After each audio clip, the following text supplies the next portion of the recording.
بسم اللہ الرحمن الرحیم۔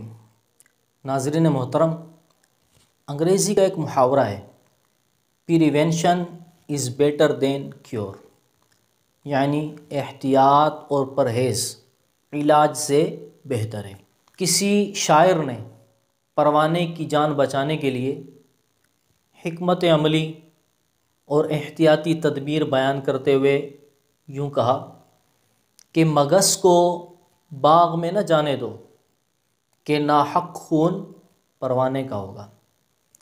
یعنی اگر پروانے کی جان عزیز ہے اور خود کو پروانے کے قتل ناحق سے بچانا چاہتے ہیں تو اس کے لیے احتیاطی تدبیر اختیار کریں۔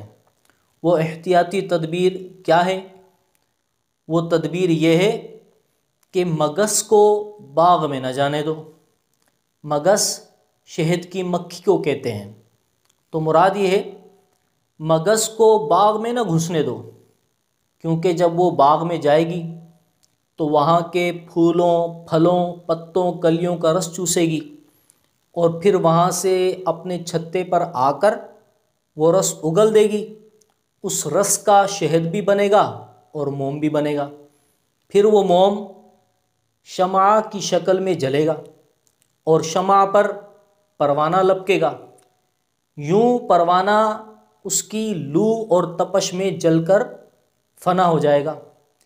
اس لیے پروانے کی جان بچانے کے لیے ضروری ہے کہ اس کی موت کے اسباب کا سد باب کیا جائے۔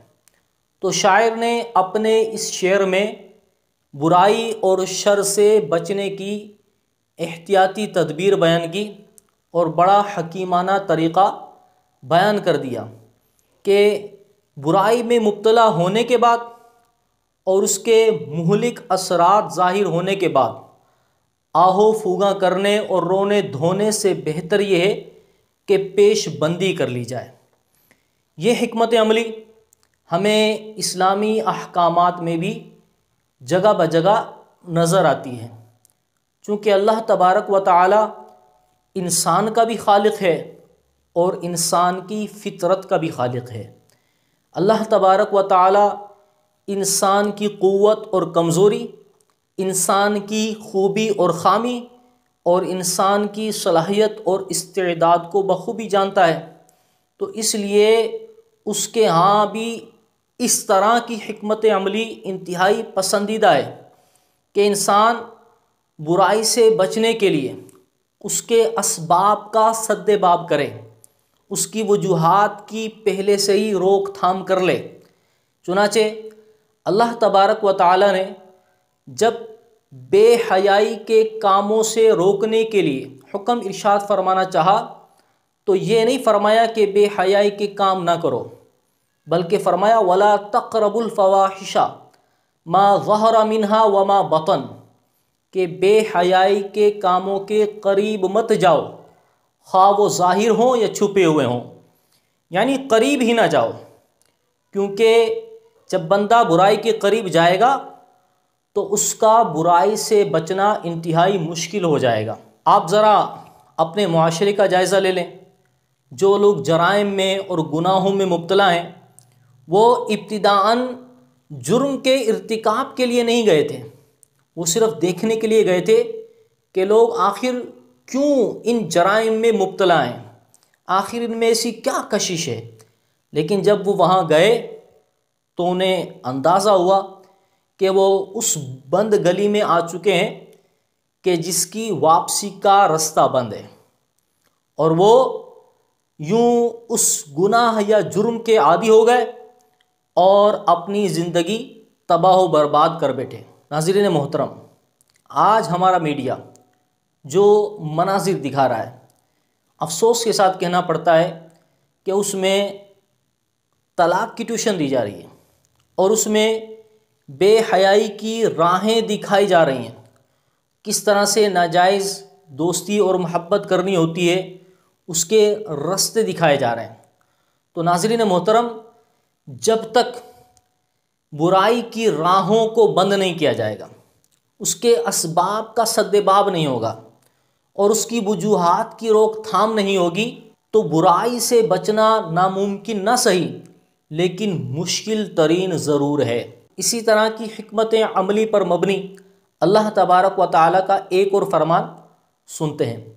رب تعالیٰ نے جب انسان کو والدین کی نافرمانی سے روکنا چاہا اور ان کو تکلیف دینے سے منع فرمانا چاہا تو یہ نہیں فرمایا کہ ان کو تکلیف نہ دو، بلکہ فرمایا فلا تقل لہما اف، کہ انہیں اف تک نہ کہو، جس سے یہ واضح ہو گیا کہ جن کے سامنے اف یعنی ایسا کوئی ہلکا لفظ کہ جو انہیں ناگوار گزر سکتا ہے کہنے کی بھی اجازت نہیں ہے، تو پھر دیگر تکالیف دینے کا کیسے تصور کیا جا سکتا ہے۔ اسی طرح اگر ہم حدیث پاک کی طرف نظر کریں تو ہمیں حدیث پاک میں حکمت پر مبنی یہ اصول دے دیا گیا۔ حضرت نعمان بن بشیر رضی اللہ تعالیٰ عنہ بیان کرتے ہیں کہ نبی کریم رؤوف الرحیم صلی اللہ تعالیٰ علیہ وسلم نے ارشاد فرمایا الحلال بین والحرام بین، یعنی حلال امور بھی واضح ہیں اور حرام امور بھی بالکل واضح ہیں، یعنی ان میں کسی بھی قسم کا ابہام نہیں ہے، بالکل واضح ہیں، روشن ہیں۔ وَبَيْنَهُمَا مُشْتَبِهَاتٌ لَا يَعْلَمُهُنَّ كَثِيرٌ مِّنَ النَّاسِ، حلال و حرام کے درمیان کچھ مشتبہ امور ہیں جن کو اکثر لوگ نہیں جانتے اور ان کے بارے میں دھوکے میں پڑ جاتے ہیں۔ فَمَنِ اتَّقَى الشُّبْهَاتِ اسْتَبْرَأَ لِدِينِهِ وَعِرْضِهِ، تو جس نے اپنے آپ کو شبہات سے بچائے رکھا تو اس نے اپنے دین اور آبرو کو بچا لیا۔ وَمَنْ وَقَعَ فِي الشُّبْهَاتِ وَقَعَ فِي الْحَرَامِ، تو جو شبہات میں پڑ گیا وہ حرام میں بھی مبتلا ہو جائے گا۔ کالراعی یرعی حول الحمى یوشک ان یرتع فیہ، اس چرواہی کی طرح کہ جو ممنوعہ چراگاہ یا ممنوعہ حدود کے پاس اپنے مویشی چراتا ہے تو اسے ہر وقت یہ ڈر لگا رہتا ہے کہ کہیں ایسا نہ ہو اس کے یہ مویشی بے قابو ہو کر اس ممنوعہ چراگاہ میں جا گھسیں۔ مزید فرمایا الا وَإِنَّ لِكُلِّ مَلِكٍ حِمًا، کہ خبردار ہر بادشاہ کی کچھ ممنوعہ حدود ہوتی ہیں۔ الا وَإِنَّ حِمَى اللَّهِ مَحَارِمُهُ، سن لو کہ اللہ کی ممنوعہ حدود اس کی حرام کردہ چیزیں ہیں۔ ناظرین محترم، جس طرح محتاط چرواہا اپنے مویشیوں کو ممنوعہ حدود سے دور رکھ کر چراتا ہے کہ کہیں یہ بے قابو ہو کر اس ممنوعہ حدود میں داخل نہ ہو جائیں، اسی طرح محتاط مومن حرام چیزوں سے بچنے کے لیے مشتبہ امور سے بھی خود کو دور رکھتا ہے۔ اس حدیث پاک میں یہ حکمت بیان کر دی گئی کہ حرام چیزوں سے بچنے کے لیے مشتبہ امور سے بھی خود کو دور رکھا جائے تاکہ بندہ حرام چیزوں سے بآسانی بچ سکے۔ اللہ تبارک و تعالی سے دعا ہے کہ ہمیں ہر ناجائز و حرام کام کے ارتکاب سے محفوظ رکھے اور ہمیں اپنی پسند کا بندہ بنائے۔ آمین آمین بجاہ النبی الامین صلی اللہ تعالی علیہ وآلہ وسلم۔